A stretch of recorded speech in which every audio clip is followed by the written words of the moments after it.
Tower of God season 2 के last episode में हमने देखा था कि जिनसुक जो होता है वो बाम की पूरी टीम को मारने के लिए आया था ताकि बाम को वो एक नई स्ट्रॉन्ग टीम में डाल सके, लेकिन बाम के कारण वो किसी को भी कुछ भी नहीं कहता। और इसके बाद बाम की टीम का आ जाता है अगले एग्जाम की बारी और उनको एक जिग्ना क्रिएचर के अंदर जाना था और उसके अंदर से उन्हें एक जिग्ना फ्लावर लेके आना था। वहाँ पे बाम और वैंगनान दोनों ही अलग अलग टीम में हो जाते हैं, मतलब कि 4 प्लेयर एक टीम में और 4 बंदे एक टीम में हो जाते हैं। और वैंगनान की जो टीम होती है उनको एक जिग्ना फ्लावर मिल भी जाता है और वो एक क्रिएचर के ऊपर होता है और वो लोग उसे पकड़ने की कोशिश करते हैं। और वहीं दूसरी तरफ और वहीं दूसरे सामने प्रिंस और कैंग के सामने मार्जिनो का इनकाउंटर होता है और बाम को भी एहसास होता है कि कोई काफी पावरफुल बंदा यहाँ पे है। और इसके बाद अब आज के एपिसोड में वैंगनान की जो टीम होती है वो उस पिग का पीछा कर रही थी फ्लावर के लिए। और इसके बाद वो पिगी जो होता है वो एक छोटे से गुफा के अंदर चला जाता है और उसके अंदर वैंगनान नहीं जा पाता। और इसके बाद वो उसके अंदर मिसेंग को जाने के लिए बोलता है और गोसेंग और सिल्वर हेड जो होते हैं वो उसको उसके अंदर जाने के लिए मना करते हैं, लेकिन मिसेंग जो होती है वो उसकी बात पे एग्री करती है।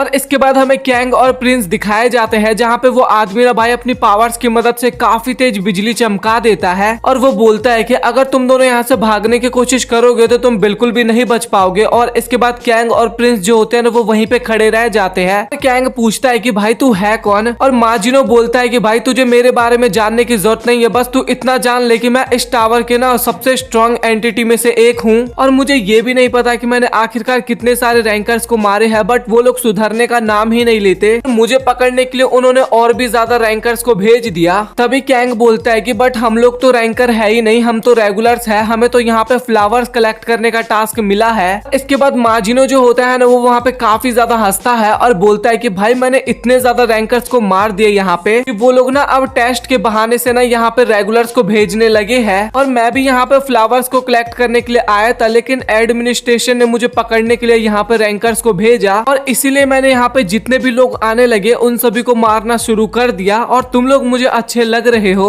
इसलिए मैं तुम सबको यहाँ से जाने दे रहा हूँ, बट इसके बारे में तुम किसी को भी नहीं बताओगे। और कैंग जो होता है ना वो उस बंदे की बात को एग्री करता है क्योंकि वो सच में काफी ज्यादा पावरफुल होता है। और तभी वहाँ पे एंट्री होती है बाम की और जो कैंग होता है ना वो बाम को समझाने लगता है कि हम इस टेस्ट को क्लियर नहीं कर सकते क्योंकि ये बंदा काफी ज्यादा पावरफुल है, तुम भी इसको फील कर पाए होगे, हम लोग इसके सामने कुछ भी नहीं है, सबसे बढ़िया होगा हमें यहाँ से चले जाना चाहिए। और इसके बाद फिर से हमें वैंगनान की टीम को दिखाया जाता है। मिसेंग जो थी वो उस हॉल के अंदर चली गई थी और बाकी लोग बाहर बैठे बैठे उसका वेट कर रहे थे। सिल्वर हेड बोलता है कि हमें ना इसका दूसरा रास्ता भी देखना चाहिए ताकि हम इस गुफा के अंदर एंटर कर सके। गोसेंग जो होती है ना वो वहीं पे बैठ के मिसेंग का वेट करने लगती है और जो सिल्वर हेड होता है ना उसको वैंगनान पे शक होता है कि वो हमसे जरूर कुछ छुपा रहा है, क्योंकि जब से वैंगनान जिंगसुंग और रियोले से मिला है तब से वो काफी ज्यादा सीरियस हो चुका है। और सिल्वर हेड इसके बारे में वैंगनान से पूछ भी लेता है और वैंगनान जो होता है ना वो सभी कुछ बाम के बारे में सिल्वर हेड को बता देता है। हमें बाम दिखाया जाता है जो कि मार्जिनो के साथ फाइट करने के लिए एकदम रेडी हो जाता है।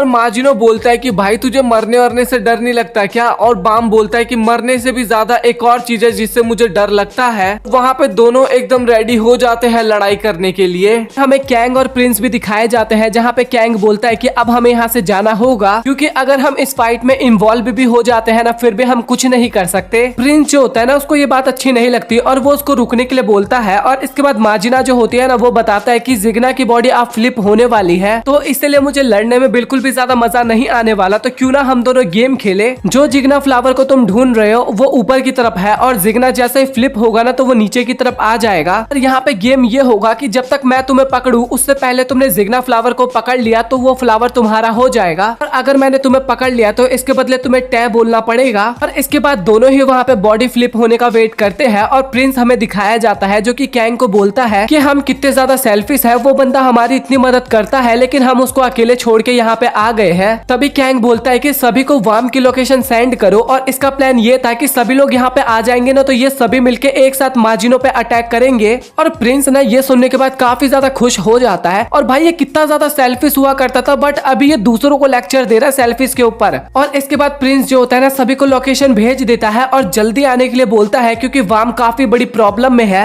और इसके बाद जितने भी लोग होते हैं ना वो सभी बाम की लोकेशन पे जाने के लिए निकल जाते हैं। और इसके बाद हमें मार्जिनो और बाम दिखाए जाते हैं जहाँ पे मार्जिनो बोलता है कि मैं कुछ तुमसे बात बात करना चाहता हूँ। गेम स्टार्ट होने से पहले मैं तुम लोगों के बारे में थोड़ा बहुत जानता हूँ। तुम लोग जहाज की गद्दी को टेक ओवर करना चाहते हो और मुझे नहीं पता कि तुम लोगों के अगेंस्ट कौन है, लेकिन जो लोग यहाँ पे टावर पे पहले से रहते हैं उन्हें ऐसा लगता है कि ये जो पोजीशन है ये काफी ज्यादा खतरनाक है, तो इसीलिए तुम इतना ज्यादा मेहनत कर रहे हो उस पोजीशन को पाने के लिए। बट मुझे इन सब चीजों में कोई भी इंटरेस्ट नहीं है और मुझे तो यही समझ में नहीं आता कि लोगों को टावर में क्या मजा आता है। और ये जो बोरिंग क्वेश्चन है ना, ये जहाज से बिलोंग करती है और इसीलिए मैंने इस टावर को छोड़ दिया था। ये दुनिया जो है वो काफी ज्यादा बड़ी है, आसमान भी काफी बड़ा है और रात के टाइम पे तारे जो होते हैं वो चमचमाते हैं और बाहर की दुनिया जो है वो टावर से काफी ज्यादा एक्सपेंसिव है। तो तुम इस मामूली से चीज के पीछे क्यों पड़े हो? और तभी वाम बोलता है कि मुझे इन सब चीजों से कोई फर्क नहीं पड़ता, मेरे अपनों को जो भी हर्ट करेगा मैं उससे लड़ूंगा। तभी जिग्ना की बॉडी फ्लिप होती है और वाम जो है ना वो उस पिगी की तरफ काफी स्पीड में बढ़ता है और उसको देख के माजिनो बोलता है कि भाई तेरे अंदर दम तो काफी ज्यादा है। और वो बोलता है कि मैं जाने से पहले 10 तक गिनती करूंगा, तब तक सभी लोग यहाँ पे आ जाएंगे और उसके बाद असली मजा स्टार्ट होगा। और माजिनो 10 तक गिनती करना स्टार्ट करता है और उसके हमें दोस्त दिखाए जाते हैं जो कि वाम की तरफ ही बढ़ रहे थे। तभी गिनती 10 तक खत्म हो जाता है और वैंग ने नोटिस करता है कि वाम जो है वो नीचे की तरफ गिर रहा होता है और इसके बाद सभी लोग एक साथ मिल जाते हैं और फाइनली वो गेम स्टार्ट होती है। माजिनो जो होता है वो वाम की तरफ बढ़ने लगता है, लेकिन कैंग उसका रास्ता रोकने लगता है और सिल्वर हेड और वैंगनेन जो होते हैं ना वो दोनों माजिनो की तरफ देख रहे होते हैं। और जो कैंग होता है वो प्रिंस को बोलता है कि माजिनो बाम पे अटैक करे, इससे पहले तुम्हें उसे रोकना होगा और वो अपनी टेक्निक की मदद से उसको रोकता भी है। और इसके बाद कैंग भी माजिनो पे अटैक करने के लिए जाता है, लेकिन तभी माजिनो हंसता है और बोलता है कि तुम मुझे इस टेक्निक से बस कुछ सेकंडों के लिए रोक सकते हो। और इसके बाद वो कैंग को बस एक पंच मारता है और भाई बस उसी में कैंग की हालत ना लिटरली बहुत ही ज्यादा खराब हो जाती है। और ईवा जो होती है ना वो भी काफी ज्यादा वहाँ पे हैरान हो जाती है, लेकिन इसके बाद भी वो भी अटैक करने के लिए रेडी होती है। और सिल्वर हेड और वैंगनन जो होते हैं ना वो भी एक साथ माजिनो पे अटैक करने के लिए जाते हैं।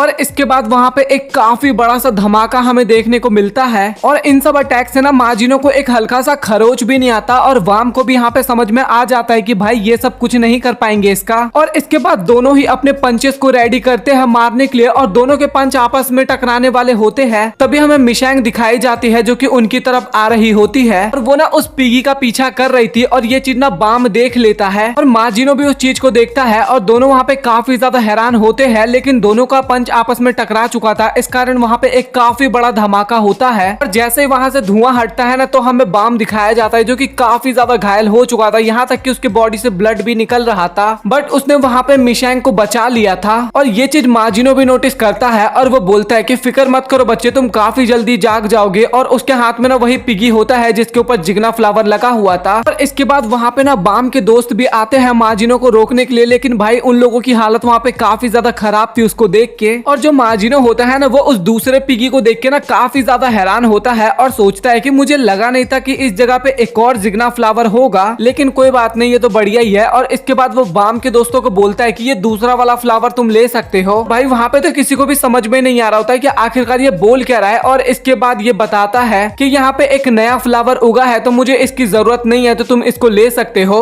और जब तुम्हारा दोस्त जाग जाए तो उसे बता देना ये मैंने तुम्हें एज अ रिवॉर्ड दिया है उसकी बहादुरी के तौर पे, क्योंकि उसने एक छोटी बच्ची को बचाया और साथ ही एक काफी पावरफुल बंदे को भी फेस किया। और वहाँ पे ना किसी को भी समझ में नहीं आता कि माजिनो ने आखिर बोला क्या। और तभी कैंग बोलता है कि एक बार उसके बैग देखो और वैंगनन बोलता है कि उसके बैग पे माजिनो लिखा हुआ था। और इसके बाद माजिनो बाहर आता है ना तो वहाँ पे सुपरवाइजर और उसके बंदे खड़े होते हैं और माजिनो बोलता है कि क्या तुम लोग यहाँ पे मुझे ग्रीट करने के लिए आए हो और तुम लोगों ने उस बच्चे को भेजा था ताकि मैं यहाँ से बाहर निकल सकूं। और सच बताऊं तो ये तो बिल्कुल भी अच्छा नहीं है। और इसके बाद वो बंदा जो होता है ना सुपरवाइजर, वो ना अपने बंदों को भेजता है माजिनो पे अटैक करने के लिए, लेकिन जो माजिनो होता है ना वो एक ही अटैक में ना एग्जामिनर के जो साथी थे ना सभी को हरा देता है। और ये देख के ना भाई वो एग्जामिनर काफी ज्यादा हैरान होता है और माजिनो भी बोलता है कि कम से कम तुझे 1000 बॉडीगार्ड तो लाने ही चाहिए मेरे को हराने के लिए। और इसके बाद जो एग्जामिनर होता है ना वही माजिनो के ऊपर अटैक करने के लिए आता है, लेकिन भाई सच में माजिनो काफी ज्यादा पावरफुल होता है है और सिर्फ एक किक मारता है और उसी एक किक में ना एग्जामिनर ढेर हो जाता है। और इसके बाद माजिनो जो होता है ना वो पिगी दिखाते हुए बोलता है कि क्या तो इसको जानता है। और वो जिग्ना बेबी को देखने के बाद ना वो एग्जामिनर काफी ज्यादा हैरान होता है। और इसके बाद माजिनो बताता है तुमने फ्लावर्स को देखा होगा लेकिन कभी भी इन बेबीज को नहीं देखा होगा क्योंकि उससे पहले ही तुम फ्लावर्स तोड़ लेते हो और तुमने ये बात सभी से छुपाए रखी कि अगर ये जिग्ना बेबीज होने लगे तो ये फ्लावर्स काफी कम हो जाएंगे। और भाई एग्जामिनर वहाँ पे डरते हुए बोलता है कि भाई तुझे इसके बारे में कैसे पता। और इसके बाद माजिनो वहाँ से चला जाता है और वहाँ पे उसका साथी होता है जिसको वो जिग्ना दे देता है। और जो उसका साथी होता है ना वो बोलता है कि सर आपके फेस पे ये चोट कैसे लगी। और ये चीज सुनने के बाद ना माजिनो वहाँ पे काफी ज्यादा हैरान हो जाता है और इसके बाद वो उसी घटना को याद करने लगता है, मतलब कि अपने और बाम के बीच के फाइट को। और इसके बाद ना माजिनो जो होता है ना वो एक बंदे के ऊपर नजर रखने के लिए उसको बोलता है और इसके बाद सीन शिफ्ट होता है और हमें बाम दिखाया जाता है। और वहाँ पे बाम की हालत काफी ज्यादा खराब होती है और जिंगसुक ये देख के ना काफी ज्यादा उदास हो रखे थे। और बाम जो था ना वो लगभग 2 दिनों से इसी तरीके से बेहोश पड़ा हुआ था। और वैंगनेन जो था ना वो बात करता है गोसेंग के साथ कि बाम के इस हालत के पीछे ना माजिनो का हाथ है। और उसे ऐसा लग रहा था कि वो काफी खतरनाक लोगों से टकरा गया था उस टाइम पे, लेकिन गोसेंग वहाँ पे कुछ भी नहीं बोल रही थी। और इसके बाद वैंगनेन बताने लगता है कि माजिनो जब इस एग्जाम में अपीयर हुआ तो उसने हमारे पूरे एग्जाम को खराब कर दिया, लेकिन जब उसने हमें वो फ्लावर दिया उसके बाद हम वो एग्जाम इजिली पास कर गए। लेकिन इतना कुछ होने के बाद जो हमारे एग्जामिनर थे वो उस फ्लावर को लेके वहाँ से चले गए और उन्होंने कुछ भी नहीं बोला। और इसके बाद जिग्ना बेबीज के बारे में जितना भी डाटा था वो सब कुछ वहाँ पे रिवील हो गया था।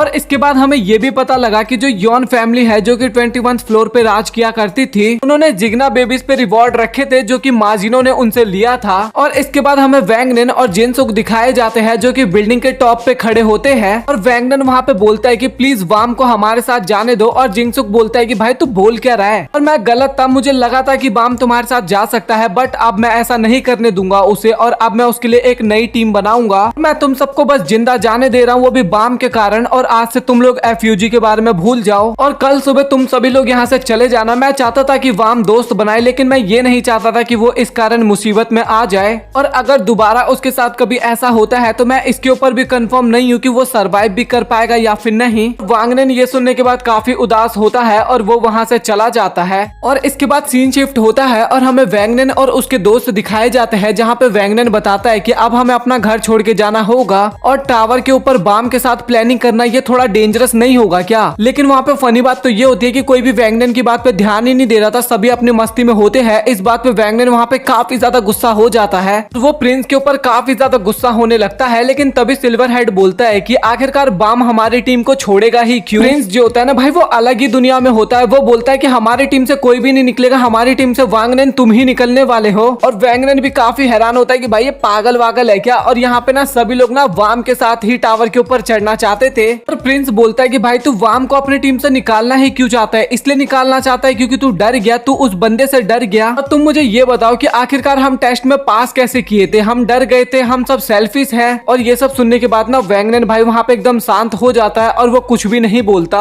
और तभी सिल्वर हेड बोलता है कि मैं भी चाहता हूँ कि वाम अपने पुराने दोस्तों से मिले, और जब तुमने हमें ये सब बात बताई थी तो हम वहाँ से भागे नहीं थे। और वाम भी काफी ज्यादा खुश होता होगा कि उसने इतनी अच्छी टीम चुनी है। और इन सब चीजों को सुनने के बाद वैंगनेन को भी समझ में आ जाता है कि अब उसे क्या करना है। और हमें ईवा दिखाई जाती है जो कि अपने रूम में ना उदास पड़ी हुई थी, लेकिन तभी वहाँ पे रियूल आती है। वो आके बोलती है कि जिस लड़की के लिए उसका प्रायोरिटी सब कुछ था आज वो उदास मुझे नजर आ रही है। ऐसा इसलिए क्योंकि उसकी फैमिली ने जिग्ना बेबीज के बारे में सच्चाई छुपाए रखी और उससे फ्लावर तोड़ते गए। और जब ये सच सबके सामने बाहर आया तो उन्हें अपने एक्शन पे कोई भी रिग्रेट ही नहीं था। और वो पहले वाम को मारना चाहती थी क्योंकि वो एक एफयूजी मेंबर है। और मुझे नहीं पता कि तुम अभी किस तरीके का फील कर रही होगी अपनी फैमिली का ये भी साइड देखने के बाद। जिस फैमिली पे तुम्हें इतना ज्यादा गर्व था आज उसी फैमिली की तुम्हारे सामने सच्चाई आ गई। ये सारी बातें ना रियोन बता रही थी वहाँ पे ईवा को। और इसके बाद रियोन वहाँ से चली जाती है और इसके बाद हमें गोसेंग और मिसेंग दिखाए जाते हैं और वो दोनों वहाँ पे काफी ज्यादा उदास होते हैं बाम की हालत देख के। और तभी वहाँ पे ईवा आती है और वो बोलती है कि फाइनली मैंने डिसाइड कर लिया है। और गोसेंग बोलती है कि भाई तू ठीक तो है ना, ऐसी हरकतें क्यों कर रही है। और तभी ईवा बोलते है कि हाँ मैं बिल्कुल ठीक हूँ और मैंने डिसाइड कर लिया है कि मैं बाम के साथ टावर के ऊपर क्लाइम करने वाली हूँ क्योंकि मैंने अपनी फैमिली का डार्क साइड देख लिया है। और जब मैं एक रैंकर बन जाऊंगी तो मैं अपनी फैमिली के सभी मिस्टेक्स को ठीक कर दूंगी। और ये सारी बातें ना रियून अपने कमरे में बैठ के सुन रही थी और एक तरह से रियून ना मोटिवेट करने के लिए गई थी ईवा को।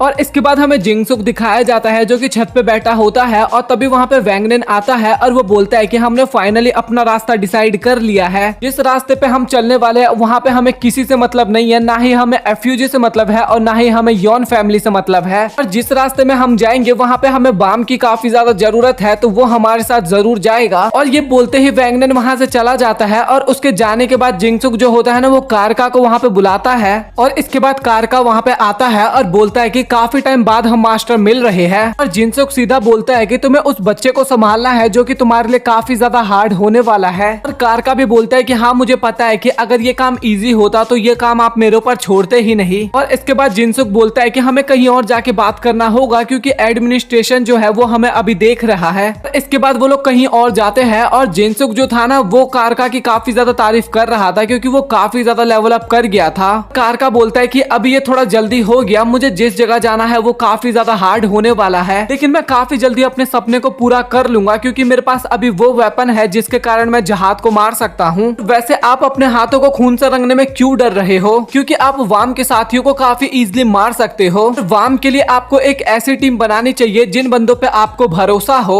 और जिंगसुक भी बोलता है कि मैंने तुम्हें पहले ही बोला था कि तुम वाम को मेरे ऊपर छोड़ दो, क्या तुम्हें मेरे ऊपर बिल्कुल भी भरोसा नहीं है? और कारका बोलता है कि मुझे तो आप पे पूरा भरोसा है, लेकिन जो आपके बिलीवर्स है उनको आप पे भरोसा नहीं है। उनको ऐसा फील हो रहा है कि आप उनके प्लान को खराब कर सकते हो और उनको लगता है कि आपका लगाव उस बच्चे से ज्यादा हो गया है। और ये सुन के ना भाई वहाँ पे जिंगसुक काफी ज्यादा गुस्सा होता है और बोलता है कि वो लोग ऐसा कैसे कह सकते हैं मेरे बारे में? एफ्यूजी के लिए तो मैंने अपनी फैमिली को पीछे छोड़ दिया और इस टाइम का मैं वेट कर रहा था इतने समय से, मैं कैसे एक यूजलेस एफ्यूजी के चक्कर में अपने प्लान को बर्बाद कर दूंगा। और इसके बाद कारका वहाँ से चला जाता है और तभी हमें पता लगता है कि कारका के शैडो में ना एक बंदा छिपा हुआ था। और इसके बाद कारका बोलता है कि पोकिंग तुम मेरी बात सुनो, मेरे लिए कुछ ऐसे रेगुलर्स चुनो जो कि बाम और उसके दोस्तों पे नजर रख सके और अगर उन्हें कुछ भी अजीब लगे ना तो वो उन्हें उसी जगह पे मार सकता है। पोकर भी वहाँ पे उसकी बातों को एग्री करता है। और इसके बाद हमें वाम की टीम को दिखाया जाता है जहाँ पे सिल्वर हेड बोलता है कि क्या किसी के पास आइडिया है बाम को ठीक करने का?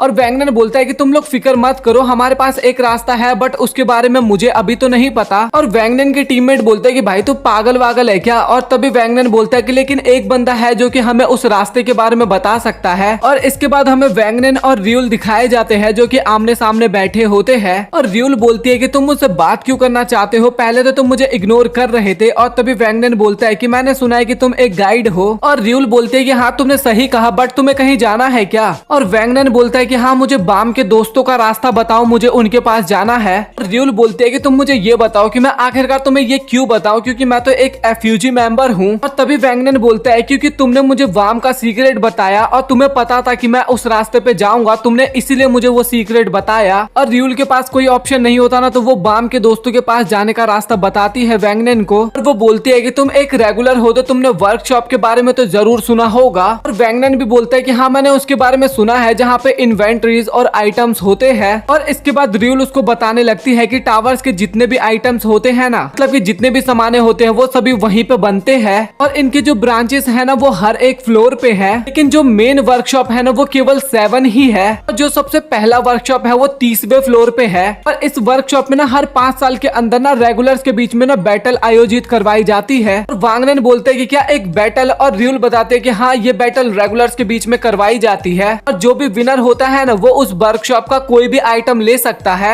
इस बैटल को ना वर्कशॉप बैटल कहा जाता है। जो नेक्स्ट बैटल हमें देखने को मिलेगा ना वो 2 साल बाद होने वाला है, तो तुम्हारे पास अभी टोटल 2 साल है। और अगर तुम उस जगह पे पहुंच जाओगे तो तुम वाम के दोस्तों से मिल सकते हो। और बस हम इस वीडियो को यहीं पे खत्म करते हैं। तो आप लोग कमेंट सेक्शन में बताओ कि आप लोगों को आज का वीडियो कैसा लगा। अगर पसंद आया हो ना तो वीडियो को लाइक कर देना और चैनल पे अगर पहली बार है तो सब्सक्राइब भी कर देना, क्योंकि फ्यूचर के एपिसोड्स भाई काफी ज्यादा मजेदार होने वाले हैं। क्योंकि मैंने मांगा को रीड किया है ना तो मुझे पता है कि फ्यूचर में किस टाइप के एपिसोड आने वाले हैं और वो एनिमेशन में भी एपिसोड्स काफी ज्यादा बढ़िया लगेंगे। तो भाई आप लोग इसके लिए एक्साइटेड हो या फिर नहीं हो, कमेंट सेक्शन में बताना। वीडियो पसंद आया तो वीडियो को लाइक कर देना। मिलता है अगली वीडियो में, तब तक के लिए गुड बाय।